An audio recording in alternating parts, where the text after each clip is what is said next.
اسی طرح تراوی بھی 8 رکعتیں نہیں ہوتی. اس پہ بھی میں بڑا کانفیڈنٹلی کہتا ہوں, یہ پتہ نہیں بات میں نکالا ہے. لوگ کیا کہتے ہیں, سعودی عرب کے مفتیوں کے حوالے دیتے ہیں.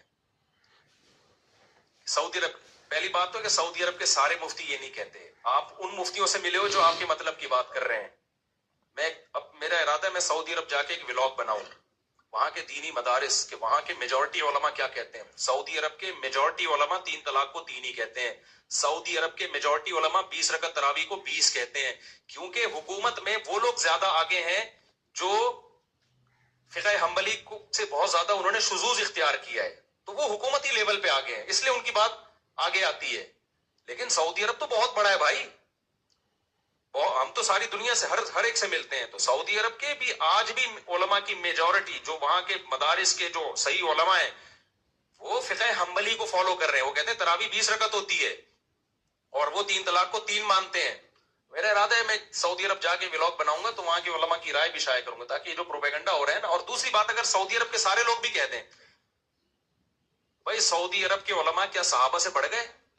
بولو, تابعین سے بڑھ گئے ہیں کیا؟ تابعین میں صحابہ میں کوئی ایک حدیث دکھا دو جنہوں نے 8 رکعت تراویح پڑھی ہو کبھی. حضرت عمر سے ایک روایت ہے, وہ ضعیف ہے, اور اس کے ضعیف ہونے کے دیگر اسباب میں ایک بڑی سبب یہ بھی ہے کہ اگر حضرت عمر نے 8 پڑھی ہوتی نا, اس دور میں کہیں نہ کہیں روئے زمین پہ 8 پڑھی جا رہی ہوتی, کہیں بھی نہیں ملتا ہمیں. پھر اسلاف نے تراویح کو تراویح کا نام جو دیا نا, یہ دیوبندی بریلویوں نے تھوڑی دیا ہے, تو اسلاف نے نام دیا ہے. تراویح کا لفظ بتا رہے کہ 8 پہ یہ بیٹھتا ہی نہیں ہے. ترویحہ کہتے ہیں 4 رکعتوں کو, تراویح ترویحہ کی جمع اقصا ہے, بہت ساری 4 رکعتوں کو تراویح کہا جائے گا. تو اس لیے جو آج کیا کیا, اس کا نام چینج کر کے صلاۃ اللیل کر رہے ہیں اس کو. صلاۃ اللیل بھی تراویح ہی ہے, جو بھی رات میں نماز پڑھی جائے گی وہ تراویح ہی, وہ صلاۃ اللیل کہلائے گی. اس میں وتر بھی ہے, اس میں تہجد کی نماز بھی, اس میں تراویح کی نماز بھی. لیکن وہ صلاۃ اللیل جو نبی نے 3 دن پڑھی ہے جماعت کے ساتھ اور پھر اس کو چھوڑ دیا, پھر حضرت عمر نے اس کو زندہ کیا, اس صلاۃ اللیل کے بارے میں آپ کو اس صحیح حدیث سے دکھاؤ جو بے غبار ہو, مسترب بھی نہ ہو کہ نبی نے وہ 8 پڑھی ہو. نہیں ہے آپ کے پاس. تو یہ آپ کی فہم ہے کہ آپ تہجد والی حدیث کو تراویح پہ فٹ کرتے ہو, یہ آپ کی سوچ ہے. تو آپ قرآن و سنت کی جو تشریح کرتے ہو, اس تشریح کو آپ امت میں نہیں مت تھوپو. آپ کہو یہ میری پرسنل رائے ہے, تو ٹھیک ہے, آپ اپنی رائے پر عمل کریں, ہمیں اس پہ کوئی کبھی جو 8 پڑھ کے جاتا ہے ہم نے کبھی روکا اس کو, ٹھیک ہے, تمہاری رائے ہے.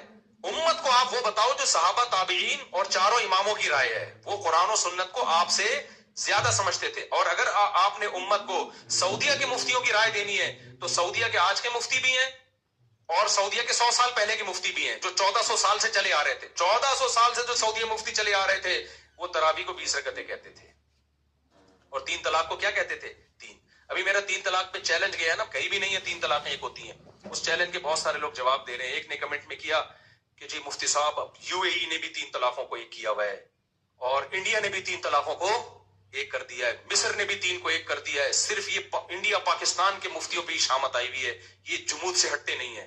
شکر ہے انڈیا پاکستان کے مفتی جمود سے ہٹتے نہیں ہیں, ورنہ جو کام یو اے ای کر رہا ہے, دبئی ابو ظہبی کر رہا ہے, وہ تمہیں قرآن و سنت لگ رہا ہے. جو انڈیا کر رہا ہے وہ کیا لگ رہا ہے؟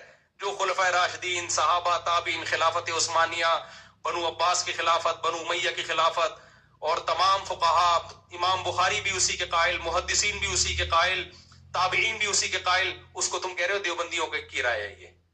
تو بڑے بھائی بڑے مسائل ہیں, اس لیے میرے بھائی منجنوں سے متاثر مت ہو. قرآن و سنت ہم تھوڑی کہتے ہیں ہمیں فالو کرو, دیوبندیوں کو فالو کرو یا بریلویوں کو فالو کرو. ہم کہتے ہیں صحابہ تابعین کو فالو کرو, ائمہ اربعہ کو فالو کرو. یہ کوئی دیوبندی بریلوی تھوڑی تھے. ایک صاحب مجھے بار بار مجھے کہہ رہے ہیں آپ مفتی صاحب آپ دیوبندیت کی دفاع کر رہے ہیں ایک مسئلے میں نا. ہم علماء دیوبند کو اس لیے فالو کر رہے ہیں کہ وہ قرآن و سنت کو فالو کر رہے ہیں. تو اصل قرآن و سنت ہی ہے, وہ کر رہے علماء دیوبند رہے ہیں تو مجبوری ہے ہماری ان کو فالو کرنا. نہیں کر رہے ہوتے تم چھوڑ چکے ہوتے.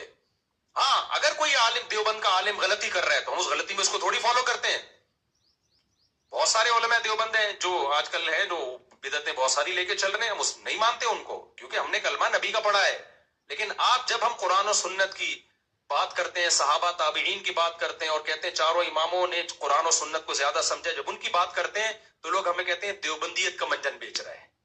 یہ آپ کا ایک نعرہ ہے, یہ آپ کا ایک منجن ہے جو لوگوں کو آپ بیوقوف بنانے کے لیے استعمال کرتے ہو. 20 رکعت تراویح علماء دیوبند کا فتویٰ نہیں ہے, یہ صحابہ تابعین تبع چاروں اماموں کا فتویٰ ہے.